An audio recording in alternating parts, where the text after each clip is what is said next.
Parfois, ce que nous vivons comme une contrainte, une injustice ou une pression devient plus tard la clé même de notre réussite. Il y a des leçons qui ne prennent du sens qu'au moment où la vie nous met à l'épreuve. L'histoire d'Ibrahim en est une parfaite illustration.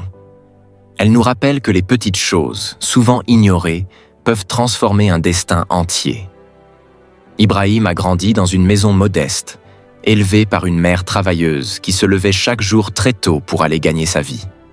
Fatiguée mais déterminée, elle n'était pas du genre à flatter ou à encourager par de belles paroles.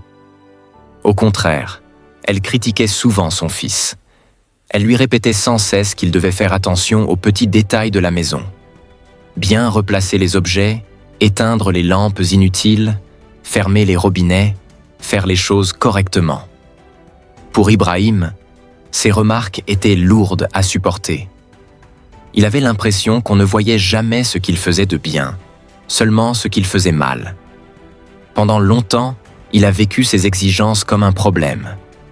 Il se demandait pourquoi sa mère était si dure avec lui alors qu'elle rentrait déjà épuisée de son travail.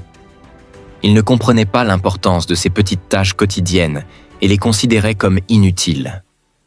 Pourtant, à force d'entendre les mêmes reproches, à force de corriger les mêmes détails, quelque chose en lui a changé. Sans le savoir, il s'est habitué. Ses gestes sont devenus des réflexes, et ses critiques, une discipline. Les années ont passé, et un jour est venu le moment décisif. Ibrahim devait trouver un emploi. Il postula dans une grande compagnie réputée pour sa rigueur. Le jour de l'entretien, il arriva très tôt devant le bâtiment. Dès son arrivée, il remarqua qu'il n'y avait aucune sécurité à l'entrée, ce qui l'étonna. En observant les alentours, il vit un jardin juste à côté de la compagnie. Les plantes semblaient négligées et un tuyau d'arrosage était abandonné au sol. Instinctivement, Ibrahim ramassa le tuyau, arrosa les plantes, puis ferma soigneusement le robinet pour éviter le gaspillage de l'eau. Avant d'entrer, un autre détail attira son attention. Les lampadaires extérieurs, qui servent uniquement la nuit, étaient encore allumés en pleine journée. Il chercha l'interrupteur et les éteignit. Pour lui, ces gestes étaient naturels. Il n'agissait ni pour être vu, ni pour impressionner qui que ce soit. En entrant dans le bâtiment, il découvrit un long couloir rempli de candidats.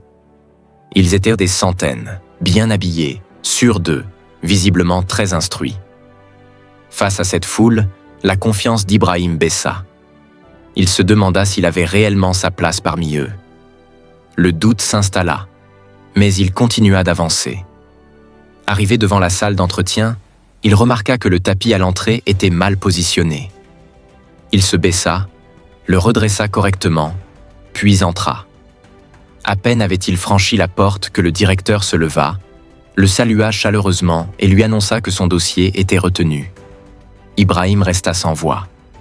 Les autres candidats, restés à l'extérieur, étaient stupéfaits. Le directeur expliqua alors que tous les gestes d'Ibrahim avaient été observés grâce aux caméras de surveillance. Il déclara qu'Ibrahim était le seul digne d'être recruté, non pas à cause de ses diplômes, mais à cause de son comportement, de sa conscience et de son sens des responsabilités. À cet instant précis, Ibrahim se souvint de sa mère, de ses critiques répétées, de ses exigences quotidiennes, de ses petits gestes qu'il jugeait inutiles autrefois. Il comprit enfin que tout cela l'avait préparé pour ce moment. Il ressentit une immense fierté et une profonde gratitude. Morale. Cette histoire nous rappelle que rien n'est insignifiant lorsque c'est fait avec sérieux. Les petites habitudes, les efforts discrets et la discipline forgent les grandes réussites. Même quand la vie semble dure, chaque leçon a un sens. Continue d'avancer, fais les choses correctement, même quand personne ne regarde. Un jour, ces détails feront toute la différence.